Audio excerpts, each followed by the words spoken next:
Commander Jake Morrison stared at the communication panel in disbelief. The green lights that had blinked steadily for years were now dark. Every single one of them. He tapped the screen with his finger, hoping it was just a malfunction. Nothing. Changed. "Lisa, come look at this," he called to Dr. Lisa Bennett, who was working at the nearby science station. She floated over in the zero gravity of Liberty Watch, their orbital defense platform that circled high above Earth. "What's wrong?" she asked, looking at the dead panel. All communications from Earth just stopped. Everything. Radio, internet, satellite feeds, even the emergency channels. Jake's voice carried a worry he tried to hide. "When was the last time you heard anything from down there?" Lisa checked her own instruments. Her face went pale. "About 20 minutes ago. I was listening to the morning news from New York. Then." It just cut off mid-sentence. She began typing rapidly on her console. "This can't be right. The entire electromagnetic spectrum from Earth is blank." Jake activated the station's main communication array. "Earth Control, this is Liberty Watch. Please respond." He waited. Static filled the channel. "Earth Control, Liberty Watch calling. Emergency protocols are in effect. Please respond immediately." Still nothing. "Try the lunar bases," Lisa suggested. "They might know what's happening." Jake switched to the Luna City frequency. "Luna City, Liberty Watch calling. We've lost all contact with Earth. What's your status?" The response came immediately. "Liberty Watch, this is Luna City. Thank God someone else is out there. We lost Earth about 15 minutes ago. Every transmission, every signal, everything just went dead. We can see the planet through our telescopes. The lights are still on in the cities. But there's no electronic communication at all." Lisa grabbed Jake's arm. "The HFY diplomatic meeting was scheduled for today. What if they did something?" The HFY Empire had been growing more aggressive in recent months. Their ships had been spotted near human colonies, always claiming they were just passing through. But everyone knew they were mapping human defenses. The tall, gray-skinned aliens with their black eyes and sharp teeth made no secret of their belief that humans were weak and unworthy of the space they occupied. "Luna City, have you detected any alien ships in Earth's vicinity?" Jake asked into the communicator. "Negative. Our long-range sensors show nothing unusual. But that's what makes this so strange. There are no ships, no weapons fire, no signs of attack. Earth is just quiet." Jake turned to Lisa. "Send an emergency message to all the outer colonies. Tell them we've lost contact with Earth, and we don't know why. They need to be ready for anything." As Lisa began transmitting the alert, Jake stared out the observation window at the blue and white marble that was Earth. From this distance, it looked completely normal. Clouds swirled over the continents. The night side showed the familiar glow of city lights, but something fundamental had changed. The constant chatter of radio waves, television signals, and internet traffic that had surrounded Earth like an invisible shell was gone. Captain Roy Fisher received the emergency transmission. While his patrol ship New Horizon was 3 days out from the nearest colony. His crew of 12 had been on routine patrol, checking the outer system for HFY scouts. Now they were the closest human ship to Earth. "Change course for Earth immediately," Roy ordered his navigator, Lieutenant Sam Parker. "Maximum speed." "Sir, that will take us 2 days even at full burn," Sam replied. "Then we better get started." Roy activated the ship's communication system. "All colonies, this is Captain Fisher aboard New Horizon. We are proceeding to Earth to investigate the communication. Blackout. We'll report findings as soon as possible." Roy had served in the Colonial Navy for 15 years. He had fought pirates, explored unknown systems, and negotiated with alien traders. But he had never seen anything like this. A planet didn't just go silent. especially not Earth. On Mars, Defense Minister Helen Carter called an emergency meeting. The red planet's domed cities housed 2 million colonists and served as the military headquarters for human space. Around the conference table sat the leaders of the outer colonies, their faces grim as they appeared on holographic displays. "The situation is unprecedented," Helen began. "Earth has gone completely dark. No communications, no data transmission, no electromagnetic signatures at all. But visual observation shows the planet appears undamaged." Governor Bill Adams from the mining colony of Titan spoke first. "What about our defense networks? Most of our military coordination runs through Earth's command centers." "That's our biggest problem," Helen admitted. "Without Earth's central command, our colonial defenses are scattered and uncoordinated. Each colony will have to defend itself if we're attacked."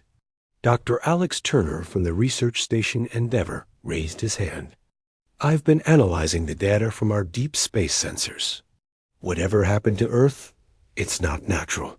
The electromagnetic field around the planet hasn't disappeared. It's being absorbed by something." "Absorbed by what?" Helen asked. "I don't know, but it's like someone wrapped Earth in a blanket that soaks up all electronic signals. Nothing gets in or out." The implications were terrifying. Earth was home to 4 billion people. It was the center of human government, industry, and culture. The colonies depended on Earth for everything from manufactured goods to scientific research. Without Earth, humanity was like a body without a heart, on the agricultural world of New Haven. Farmer Pete Williams stopped his harvester and looked up at the sky. The communication tower that connected his farm to the rest of the galaxy had gone silent an hour ago. His wife Mary came running from the farmhouse. "Pete, the news feeds are all down. I can't reach Earth. What's happening?" Pete had fought in the border wars against alien raiders 10 years ago. He knew the signs of trouble. "Get the emergency supplies ready. Something bad is coming." Across human space, the same scene played out on dozens of worlds. Colonists who had left Earth seeking new lives suddenly realized how much they still depended on their home planet. Children who had never seen Earth, except in pictures, began asking if they would ever meet their grandparents who lived there. The HFY Empire had been watching human space for years. Their intelligence networks reported every ship movement, every new colony, every weakness in human defenses. Supreme War Chief Zethkar stood in his command center aboard the massive warship Death's Edge, studying reports from his scouts. "The human homeworld has gone silent," his aide reported. "All electromagnetic activity has ceased." Zethkar's lipless mouth curved in what might have been a smile. The HFY had been planning to attack human space for months, but Earth's powerful defense fleet had made them cautious. Now it seemed the humans had solved that problem for them. "Send word to all fleet commanders," Zethkar ordered. "The time has come. With their homeworld crippled, the human colonies are defenseless. We will crush them quickly before they can organize resistance." The aide bowed. "What of Earth itself, War Chief? Should we investigate what happened there?" "Earth no longer matters. A planet that cannot even maintain communications is no threat to the Empire. We will deal with the scattered colonies first. Earth can wait until we have destroyed the rest of their kind." Back on Liberty Watch, Jake Morrison continued trying to contact Earth. He had sent messages on every frequency, used every communication protocol, even tried ancient radio techniques. Nothing worked. Earth had become a black hole in the communication network of human space. "Jake," Lisa called from her station, "I'm picking up something strange. There are gravitational anomalies around Earth. Very slight, but they're there." "What kind of anomalies?" "I'm not sure. It's like space itself is slightly bent near the planet. But that's impossible without massive amounts of energy or matter. Jake looked at the dead communication panel, then at the seemingly normal Earth. Below, whatever had happened down there, it was beyond anything they had encountered before. And with the Kethver Empire always looking for weakness, the timing couldn't be worse. "Keep monitoring everything," he told Lisa, "and pray that Captain Fisher finds some answers when he reaches Earth. Because right now, 4 billion people have vanished from the galaxy, and we don't have the slightest idea why." The silence from Earth continued, and across human space, people began to realize that their entire civilization might be about to change forever. 3 weeks had passed since Earth went silent, and the Kethver Empire struck without warning. Their black ships appeared in 12 star systems at once, moving like deadly shadows against the stars. The attack was brutal and coordinated, hitting the outer colonies first, where defenses were weakest. Colonel Pete Williams watched the horizon burn as Kethver dropships landed outside New Haven Colony. The farming world had no military installations, just civilian settlements and agricultural facilities. But the aliens showed no mercy. Their plasma cannons turned grain silos into pillars of fire, and their ground troops marched through the streets. With weapons raised, "Fall back to the community center," Pete shouted to the farmers and their families who had taken up hunting rifles and mining equipment to fight. "We can't hold the perimeter." The Kethver soldiers were 7 feet tall with gray skin that seemed to absorb light. Their black eyes showed no emotion as they systematically destroyed everything humans had built on New Haven. They moved with mechanical precision, following orders to eliminate all human presence from the planet. Mary Williams ran beside her husband, carrying medical supplies for the wounded. "Pete, there are too many of them. We need help from the colonial fleet." "The fleet is scattered," Pete replied, firing his rifle at a Kethver warrior who was advancing on a group of children. "Earth was our command center. Without it, every colony is fighting alone." On Titan Station, Major Susan Lee coordinated the defense of the mining facility that hung in orbit around Saturn's largest moon. The station's workers had armed themselves with industrial equipment, turning mining lasers into weapons and using cargo haulers as improvised fighters. "Kethver cruiser approaching from Sector 7, reported Sergeant Bill Hayes from the sensor. "Station. They're charging weapons." Susan gripped the command chair as the station shook under enemy fire. The Kethver had sent a full battle group to take Titan Station. Their ships were sleek and deadly, built for war, while the human station was designed for mining operations. "Return fire with all mining platforms," Susan ordered. "Target their engine sections." The converted mining equipment struck back at the alien ships, but the Kethver technology was superior. Their shields absorbed most of the damage, while their weapons cut through the station's hull like paper. Susan watched helplessly as sections of Titan Station vented atmosphere and bodies into the cold vacuum of space. "Ma'am, we're losing structural integrity on decks 5 through 8, Hayes reported. "Life support is failing in the residential sectors." Susan made the hardest decision of her military career. All personnel to the escape pods. "We're abandoning the station." As the humans fled Titan Station, the Kethver ships moved in to claim their prize. The aliens had no interest in the mining equipment or the raw materials.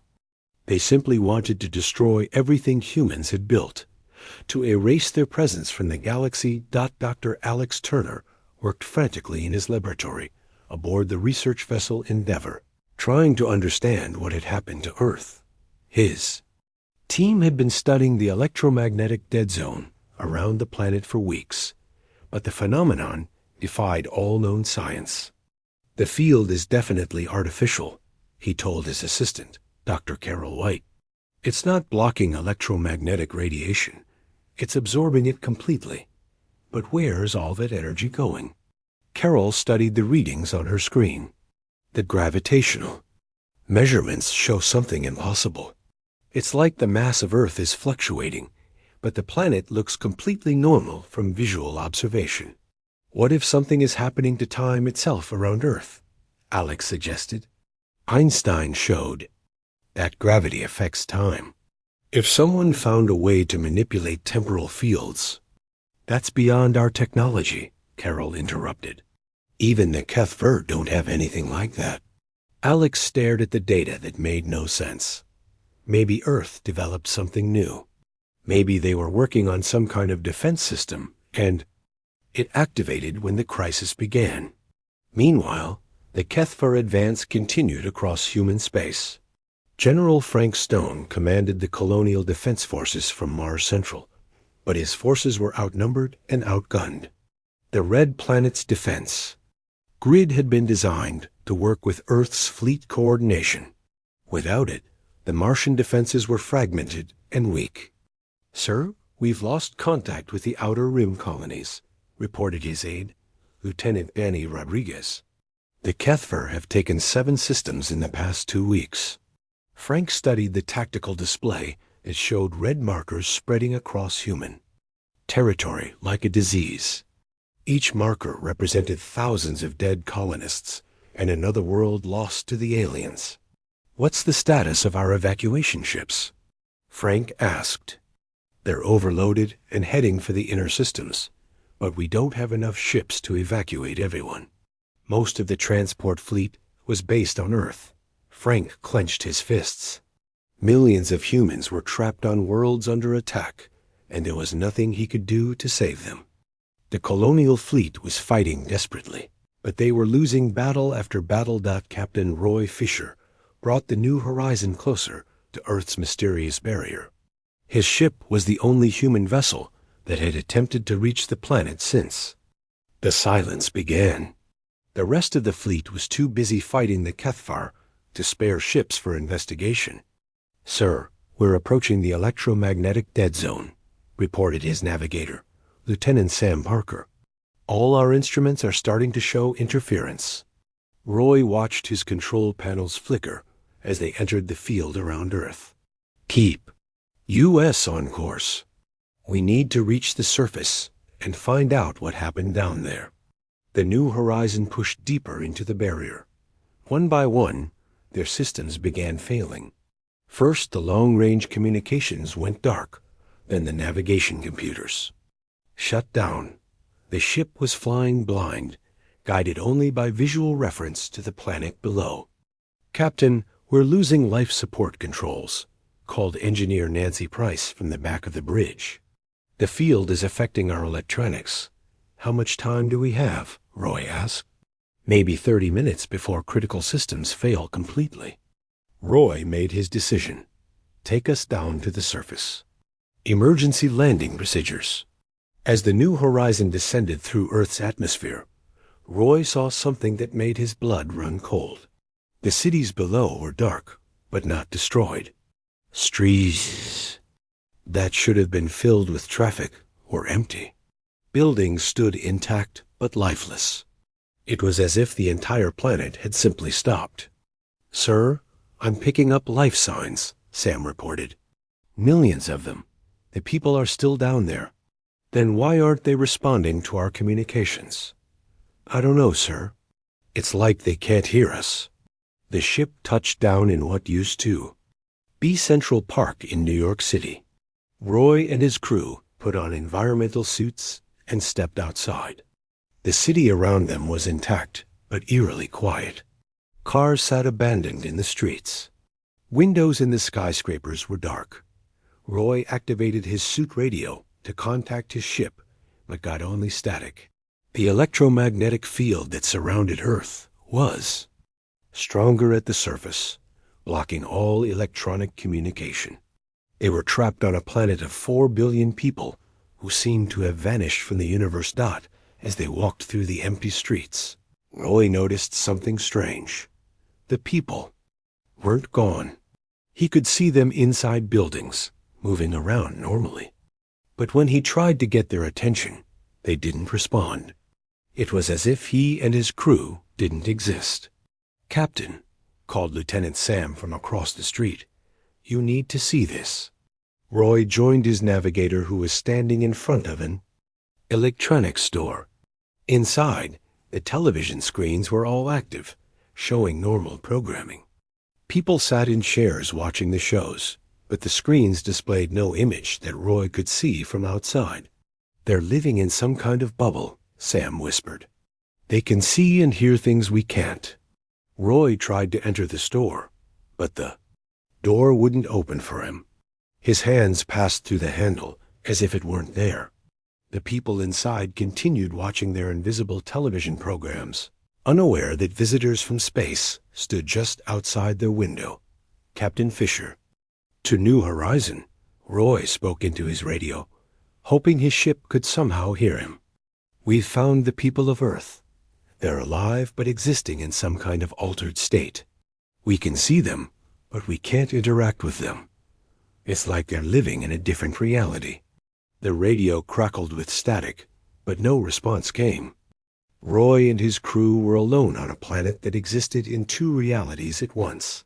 Above them, the war for human survival continued, while Earth remained wrapped in its mysterious silence. Supreme War Chief Zeth Kar stood in his command center, reviewing reports of victory after victory. The human colonies were falling faster than he had expected. Without Earth's coordination, the scattered colonial forces couldn't mount effective resistance. "War Chief, our advance fleet has reached the inner systems," his aide reported. "Human resistance is collapsing. We estimate complete victory within 6 weeks." Zeth Kar felt satisfaction at the news. The humans had been a minor annoyance for too long, claiming systems that rightfully belonged to superior species. Soon, their pathetic civilization would be nothing but a memory. "What of the human homeworld?" Zeth Kar asked. "Still silent, War." "Chief, our scouts report no activity. Whatever happened there has left the planet defenseless." Zeth Kar nodded. Earth could wait. By the time his forces finished with the colonies, the mysterious homeworld would be irrelevant. The human species. The HFY Empire celebrated as their black ships swept through human space like a plague. 6 weeks had passed since the invasion began, and 80% of human colonies had fallen. Supreme War Chief Zeth Kar stood before his war council, his gray skin gleaming under the harsh lights of his flagship. "The humans are finished," he announced to his assembled commanders. "Their scattered fleets cannot stand against our might. Soon we will control all the systems they once claimed." Commander Vex Tar, leader of the 3rd Attack Fleet, bowed his head. "War Chief, our forces have encountered minimal resistance. The human colonial navy fights bravely, but they lack coordination. Without their homeworld to guide them, they are like animals running in circles." Zeth Kar felt deep satisfaction. The humans had always annoyed him with their stubborn refusal to submit to superior species. Now they would learn the price of defying the HFY Empire. How long until complete? Victory? 2 weeks at most, War Chief. The remaining human worlds are preparing for final stands, but they cannot hold against our numbers. On the research vessel Pathfinder, Dr. Lisa Bennett stared at readings that made no sense. She had evacuated from Liberty Watch when the HFY attacked, joining the scattered fleet of refugee ships fleeing deeper into space. But her instruments were detecting something impossible near Earth's solar system. "These gravitational measurements can't be right," she told Captain Jim Foster, the Pathfinder's commander. "Space itself is bending around Earth's system. The distortions are massive." Captain Foster looked at the data over her shoulder. "What could cause something like that? Nothing we know of. It would take the energy of a star to create gravitational fields this strong. But Earth's sun is stable, and there are no other massive objects in the system." Lisa had been studying Earth's silence for weeks, but now something was changing. The electromagnetic dead zone around the planet was still there, but underneath it, space itself was warping in ways that violated known physics. On Earth's surface, Farmer Bill Jackson walked through his cornfield in Kansas. unaware that alien ships were destroying human colonies across the galaxy. To him and everyone else on Earth, only 2 months had passed since the communication systems failed. But those 2 months had been unlike anything in human history. The panic had started immediately when all contact with the colonies was lost. But instead of chaos, something extraordinary happened. People began working together with a unity that had never existed before. Scientists shared research freely. Military leaders coordinated without regard for national boundaries. Every human on Earth focused on a single goal, survival. Dr. Carol White stood in her laboratory beneath the Rocky Mountains, surrounded by equipment that would have been considered impossible just weeks ago. She had discovered that human consciousness could interact directly with quantum fields when focused by extreme stress and determination. The initial terror of losing the colonies had pushed humanity past psychological barriers that had limited them for millennia. The field equations are stabilizing, she reported to her colleague, Danny Rodriguez, who was monitoring power systems throughout the facility. We're maintaining quantum coherence across the entire planetary surface. Danny checked his readings. Energy draw is constant. The consciousness network is holding steady at 4 billion connected minds. What had begun as desperate scientific research had become something unprecedented. Every human on Earth was now linked through quantum fields that existed outside normal space and time. The electromagnetic silence wasn't an accident, it was intentional. Earth had wrapped itself in a cocoon while humanity underwent a transformation that would have been impossible under normal circumstances. General Ron Hayes commanded. The transformed military forces that had spent 2 months preparing for the war they knew must come. The quantum consciousness network allowed perfect coordination between every soldier, every weapon, every defensive system on the planet. They had used their time to prepare for a conflict unlike any in human history. All defensive systems are online, reported Colonel Kate Phillips from the Orbital Command Center that existed in folded space around Earth. The fleet is ready for deployment. General Hayes nodded. The ships that surrounded Earth bore no resemblance to traditional spacecraft. They had been grown rather than built, their hulls formed from materials that responded to human thought, as much as physical controls. Each vessel was connected to the quantum network, making them extensions of human will rather than mere machines.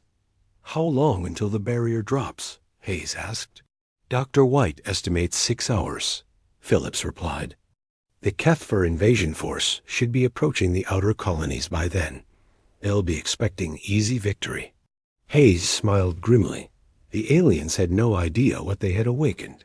Humanity's greatest weakness, their emotional nature, had become their greatest strength. The terror and rage of losing their colonies had forged 4 billion minds into a weapon that could reshape reality itself, out in deep space. The few remaining human colonies prepared for their final battles. Defense Minister Helen Carter coordinated from Mars Central as Kethver fleets approached the inner systems.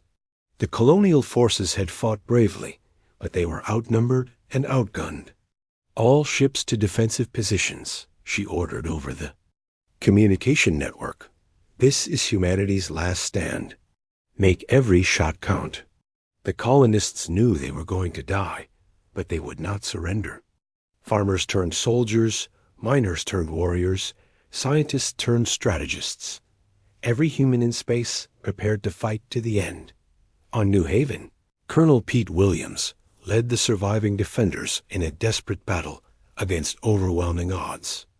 The Kethver had landed massive armies on the agricultural world, turning the peaceful farming communities into battlefields. They're pushing through Sector 7, reported Major Susan Lee, who had escaped from Titan Station to help defend New Haven. We can't hold them much longer. Pete fired his rifle at the advancing aliens, knowing that each shot might be his last. Then we make them pay for every meter. These crops fed human children. Every alien that dies here is one less that can hurt our people. The HFY forces advanced with mechanical precision, their superior technology overwhelming the desperate human defenders. But they paid a price for every victory. The humans fought with a fury that surprised the aliens, who had expected quick surrender from the scattered colonists. Supreme War Chief Zethkar received reports from across the battlefront. Victory was certain, but it was taking longer than expected. The humans were fighting with desperate courage, making the HFY forces work for every conquest.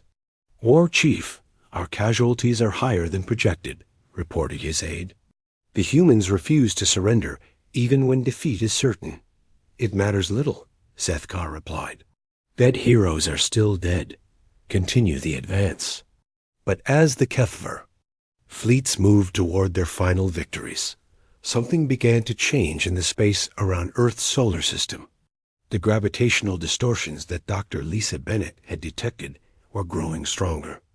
Reality itself seemed to be preparing for something unprecedented. On Earth, the quantum consciousness network that connected every human mind pulsed with shared emotion. 4 billion people felt the pain of their colonies under attack. They experienced the deaths of every defender, the fear of every refugee, the anger of every survivor. The emotional resonance built to levels that human consciousness had never reached before. Dr. Carroll White monitored the quantum field generators as they approached critical resonance. All systems are at maximum capacity. The network is ready for phase transition. Danny Rodriguez watched power levels that exceeded anything in human history. Energy output is beyond our ability to measure. We're tapping into forces that exist outside normal physics. General Hayes stood in the command center, feeling the shared consciousness of his entire species flowing through the quantum network. Every human on Earth was connected, their minds unified by purpose and determination.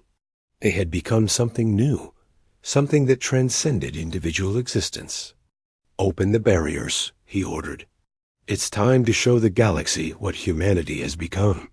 The electromagnetic field that had surrounded Earth for 2 months began to dissolve. But what emerged was not the defenseless world the HFY expected to find. Space around Earth rippled with energy that bent light and twisted gravity. Ships that seemed to be made of living matter phased into normal space, their hulls gleaming with power that came from human will itself. Captain Roy Fisher found himself aboard the flagship Retribution, though he had no memory of leaving Earth's surface. The quantum transformation had changed him, connecting his consciousness to the network that now guided humanity's response to the invasion. He could feel every human mind in the fleet, their thoughts and emotions flowing together like a river of pure determination. Admiral Phillips, all ships report ready, he announced to Kate Phillips, who now commanded the transformed fleet. Admiral Phillips nodded. Her consciousness expanded beyond individual existence into something that encompassed strategic thinking on a galactic scale. Through the quantum network, she could perceive the locations of every HFY ship, every human colony under attack, every battle being fought across human space. Begin the rescue operations, she ordered. Save our people. First, the HFY will learn the pry. Earth's silence ended with a roar that shook every corner of the galaxy. The electromagnetic barrier around the planet dissolved like morning mist, revealing something that made the HFY Empire realize they had made a terrible mistake. Admiral Kate Phillips stood on the bridge of the Retribution. Her consciousness expanded through the quantum network to perceive every battle happening across human space. She could feel the pain of colonists under attack, the desperation of defenders making their last stands, and the cold satisfaction of HFY commanders who thought victory was certain. All fleet units begin simultaneous rescue operations. She commanded through the network that connected every human mind. Her voice reached across impossible distances, speaking directly to the consciousness of Earth's transformed children. The first sign that something had changed came to Commander Vexstar aboard his Kethver battlecruiser, attacking New Haven Colony. His weapon systems began malfunctioning in ways that made no sense. Plasma cannons that had fired perfectly for years suddenly refused to charge. Navigation computers started plotting courses into the nearest star. Life support systems began systematically shutting down. What is happening? Vexstar demanded of his engineering staff. Why are our own systems turning against us? His chief engineer, a veteran of 100 conquests, stared at diagnostic readings that showed impossible. Results. Commander, our equipment is functioning perfectly, but it's no longer following our commands. It's as if the machines are choosing to disobey us. On New Haven surface, Colonel Pete Williams watched in amazement as Kethver soldiers found their weapons dissolving in their hands. The alien warriors tried to fire their plasma rifles, but the energy weapons simply crumbled to dust. Their armored vehicles sank into the ground as if the earth had become liquid beneath them. What kind of technology is this? Pete whispered to Major Susan Lai, who had joined the defense of the farming world. I don't think it's technology at all, Susan replied, watching as Kethver drop ships began falling from the sky without any visible cause of damage. It's like reality itself has turned against them. Above the planet, ships unlike anything seen before phased into normal space. The vessels appeared to be grown rather than built, their hulls rippling with organic curves that bent light around them. They moved without visible propulsion, gliding through space like living things swimming through an invisible ocean. Captain Roy Fisher commanded one of the rescue squadrons, his consciousness linked to the quantum network that connected all of Earth's transformed humans. Through the network, he could perceive the location of every colonist in danger, every Kethver soldier threatening human lives, every strategic target that needed to be neutralized. Rescue teams to the surface, he ordered his crew. Priority is civilian evacuation. The Kethver forces are being handled. Roy's soldiers moved like ghosts through the battlefield. They phased through walls as if they were made of air, appeared behind enemy lines without warning, and seemed to predict Kethver movements with perfect accuracy. When they touched alien equipment, the machines simply stopped working, their atomic structures convinced to reorganize into harmless materials. The Kethver warriors found themselves fighting an enemy that existed outside the normal rules of warfare. Human soldiers walked through plasma fire unharmed, their personal fields bending energy around them. When aliens tried to retreat, they discovered that their escape routes had vanished, as if space itself had rearranged to trap them. Supreme. War Chief Zethkar received panicked reports from across his invasion force.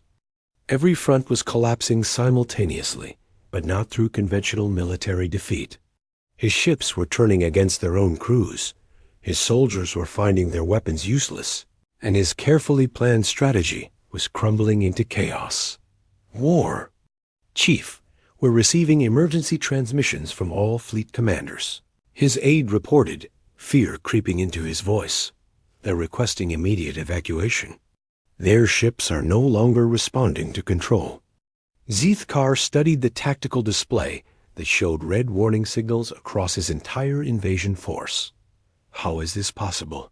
The humans had no such capabilities before. War Chief, we're getting a transmission from the human homeworld. Communications officer announced. They're broadcasting on all frequencies simultaneously. Admiral Phillips' voice filled the Kethvar command center, speaking with an authority that seemed to come from the fabric of space itself. Supreme War. Chief Zethkar of the Kethvar Empire, you have attacked our colonies, killed our people, and threatened our children. We tried to be peaceful neighbors, but you chose war. Now you will learn what humanity becomes when you push us too far. Zethkar activated his own communication system. What are you? This technology is impossible. We are what we needed to become. Phillips replied. For 2 months, we listened to your invasion plans through quantum fields you cannot perceive. We felt every death, every act of cruelty, every moment of terror you inflicted on our people. You awakened something in us that should have remained dormant. On Titan Station, the mining facility that Major Susan Lee had been forced to abandon was now occupied by a Kethvar garrison. The aliens had converted the human mining equipment into weapons platforms, planning to use the station as a forward base for attacking the inner colonies. But as Earth's fleet arrived, the Kethvar forces discovered that the station no longer obeyed their commands. The mining equipment turned against them, drilling through their own ships. The artificial gravity systems began selectively affecting only alien personnel, crushing some while launching others into space. The station's computer systems started broadcasting human music at volumes that shattered Kethvar EARDRUMS. Dr. Lisa Bennett observed the rescue operations from the Pathfinder, her instruments recording phenomena that broke every law of physics she had ever studied. The Earth ships moved through space by convincing reality that they were already where they wanted to be. Their weapons didn't destroy Kethvar equipment. They simply asked the alien machines to become something else. This isn't technology, she reported to Captain Foster. This is applied consciousness. They're using focused thought to manipulate matter at the quantum level. Captain Foster watched as a Kethvar battlecruiser simply fell apart, its hull plates deciding to become flower petals that drifted harmlessly through space. How is that possible? Human consciousness appears to have evolved beyond individual existence, Lisa explained. They're thinking as a species now, and reality is responding to their collective will. The transformation was most visible in how the rescued colonists reacted to their saviors. When Earth's soldiers arrived to evacuate civilians, the refugees found themselves able to understand the quantum network that connected all transformed humans. They could feel the shared consciousness, the unified purpose, the deep love that drove humanity to protect its children across the galaxy. Farmer Pete Williams felt tears on his cheeks as he realized that Earth had not abandoned the colonies. Every human on the homeworld had felt the pain of the invasion, had worked tirelessly to develop the power needed to save their scattered family. The quantum network carried not just tactical information, but the emotional bonds that held humanity together across impossible distances. We never stopped listening, explained Sergeant Tim Brooks, one of the Earth soldiers who had arrived to evacuate New Haven. Every cry for help, every act of courage, every sacrifice made by the colonial defenders. We felt it all, and it made U.S. stronger. The Kethvar forces that had dominated human space for weeks now found themselves completely helpless. Their superior technology was useless against an enemy that could convince matter itself to change sides. Their numerical advantage meant nothing when human soldiers could phase through solid barriers and appear anywhere on the battlefield. Commander Vexstar made a desperate attempt to escape New Haven, but discovered that his ship's hyperspace drive was plotting a course into the planet's core. When he tried to override the navigation system, the computer politely informed him that it had decided to become a greenhouse for growing flowers instead of a warship. This is impossible, he transmitted to his superiors. The humans have become something beyond our understanding. They're not using weapons or technology. They're simply asking reality to work differently, and reality is obeying them. But the most terrifying discovery came when the Kethvar attempted their ultimate fallback strategy: retreat into hyperspace to regroup and plan a new attack. They found that space itself had become hostile to their presence. Hyperspace routes that had existed for centuries suddenly closed without warning. Gravitational fields shifted to trap their vessels in normal space. Navigation stars moved to confuse their instruments. Supreme War Chief Zethkar realized with growing horror that the humans had not just developed new weapons, They had evolved into something that could rewrite the basic laws of physics. His invasion force, which had conquered dozens of species across the galaxy, was completely powerless against an enemy that fought by changing the rules of existence itself. "All ships, emergency retreat to the outer rim," he ordered. "We must escape human space immediately." But Admiral Phillips' response came instantly, her voice carrying across the quantum fields that now permeated the galaxy. 6 months after Earth's awakening, the galaxy had changed in ways that no species could have imagined. The Kethver Empire, which had once ruled hundreds of star systems with iron discipline, no longer existed as a military force. Their ships drifted through space as floating gardens. Their weapons platforms had become art installations, and their war machines now served as hospitals for the wounded. Commander Jake Morrison stood in the observation deck of Unity Point. The new orbital station that existed enfolded space around Earth. Through the quantum network that connected all transformed humans, he could monitor communications across the galaxy. The chatter had changed completely since the war ended. Species that had once seen humans as primitive newcomers now spoke of them with reverence and fear. Admiral Phillips were receiving another delegation request, Jake reported to Kate Phillips, who was reviewing the reconstruction efforts across human space. The Xanthari Republic wants to establish formal diplomatic relations. Kate smiled as she felt the shared amusement of 4 billion human minds through the quantum network. The Xanthari had been one of the species that refused to help when the Kethvar invaded human colonies. Now they were eager to make friends with the beings who had rewritten the laws of physics to protect their own. "Tell them we'll consider their request," Kate replied, after they provide full reparations to the colonies that suffered while they stood by and watched. The transformation of Kethvar space had been unlike anything the galaxy had ever witnessed. Dr. Alex Turner led the teams that were converting former Kethvar worlds from military installations into centers of learning and healing. The process was unsettling to observe, as humans would simply place their hands on alien structures and convince the very atoms to reorganize themselves.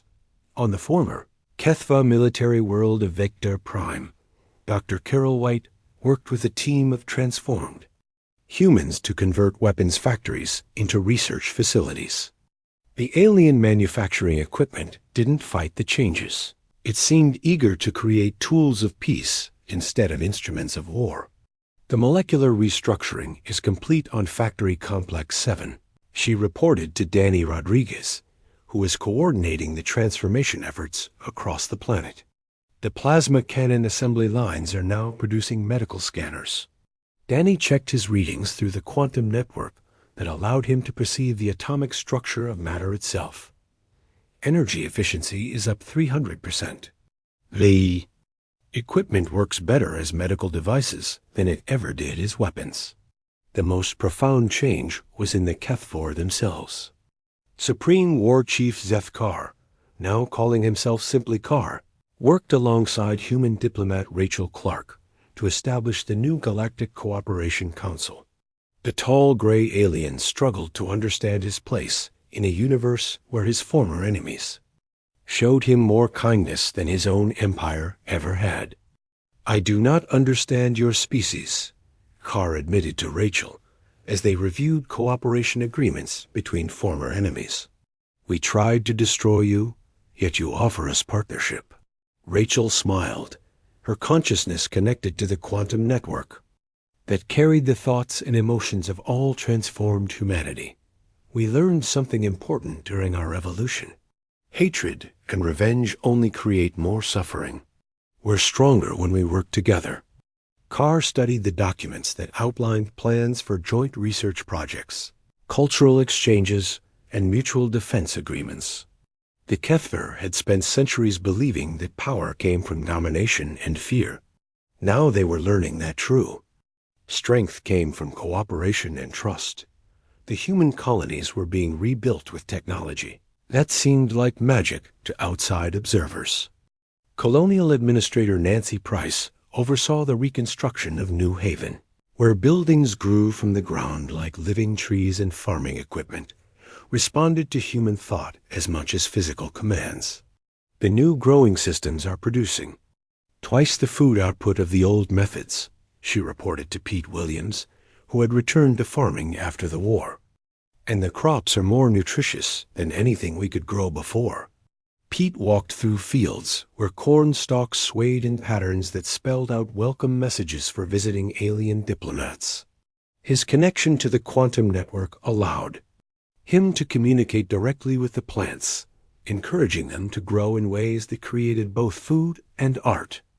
"It's strange," Pete told his wife Mary as they watched their crops respond to their thoughts. Before the transformation, farming was hard work against nature. Now it feels like we're cooperating with the planet itself. The most remarkable changes were in how humans related to each other and to the universe around them. Dr. Lisa Bennett, now serving as Earth's chief xenobiologist, found that her expanded consciousness allowed her to understand alien psychology in ways that had been impossible before the transformation. The quantum network doesn't just connect human minds, she explained to Captain Roy Fisher during one of their research sessions. It allows us to perceive the emotional patterns of other species. We can literally feel what they're thinking and feeling. Roy, who now commanded the exploration vessel Discovery, used this ability to make contact with species across the galaxy. Many civilizations had heard rumors of what happened to the Kethver Empire and were both fascinated and terrified by humanity's transformation. The Aldari Confederation wants to know if we're planning to conquer their space next, Roy reported. From his latest diplomatic mission, they can't understand why we stopped with just defeating the Kethver. Because conquest was never our goal, Lisa replied through the quantum network. We only wanted to protect our people and ensure that no other species would try to destroy us. But the galaxy was vast, and not every species had learned the lesson of the Kethver defeat. A transmission arrived at Unity Point from the distant Andromeda Galaxy, carried by quantum relay stations that spanned the void between galaxies. The message was a declaration of challenge from the hegemony of Vorth, another expansionist empire that had heard of humanity's transformation. Admiral Kate Phillips reviewed the message alongside her staff, including Dr. Alex Turner, whose consciousness now spanned multiple dimensions. The hegemony claimed that they would succeed where the Kethver had failed, promising to bring proper order to the chaotic galaxy that humans had disrupted. They're making the same mistake the Kethver made, Alex observed, his expanded awareness, allowing him to perceive the quantum signatures of the distant alien fleet. They think our transformation was just advanced technology that can be overcome with superior firepower. Kate felt the collective response of 4 billion human minds through the quantum network. There was no fear, no anger, only a deep sadness that another species had chosen the path of violence. Humanity had hoped that the example of the Kethvar would convince other aggressive species to seek cooperation instead of conquest. How long until their advanced scouts reach our space? Kate asked. 3 months, Alex replied. Their ships are faster than Kethver technology, but they're still limited by conventional physics. Kate activated the galactic communication network that humanity had established after the war. The quantum relays carried her voice to every inhabited world, every space station, every ship traveling between the stars. When she spoke, her words reached not just human ears, but the consciousness of every species that had learned to respect the transformed children of Earth. Attention, all civilizations of the galaxy. We have received a transmission from the hegemony of Vorth in the Andromeda Galaxy. They have declared their intention to invade our space and impose their rule upon free species. This empire has not learned the lessons that the Kethvar learned through painful experience. Her voice carried the weight of 4 billion minds unified. In purpose, the authority of a species that had evolved beyond individual limitations. We do not seek conflict, but we will not allow any force to threaten the peace we have built together. The hegemony of Vorth will find that the galaxy has new guardians, and we have very long memories. The message spread across the galaxy through quantum fields that existed outside normal space and time. Species that had once feared human expansion now felt relief that Earth's transformed children were willing to defend the weak against aggression. The HFY, now humanity's partners in the Galactic Cooperation Council, offered their full support in the coming conflict. KAR met with Kate in the council chambers of Unity Point, his once proud warrior bearing replaced by the wisdom of a former enemy who had learned the price of threatening humanity's children. The hegemony of Vorth has conquered 12 galaxies, he warned. Their technology is beyond what my empire possessed. Kate looked out at the stars through the station's observation windows, her consciousness connected to defensive networks that spanned known space. Technology is not what makes us strong, Har. We learned that during our transformation. What makes us strong is our willingness to protect those who cannot protect themselves. The quantum network pulsed with shared determination as 4 billion human minds prepared for the next challenge. Earth was no longer quiet, and the universe had learned what happened when humanity's children were threatened. It transformed. Humans had become guardians of galactic peace, protectors of the weak, and champions of cooperation over conquest. And in the quantum whispers between stars, every civilization now understands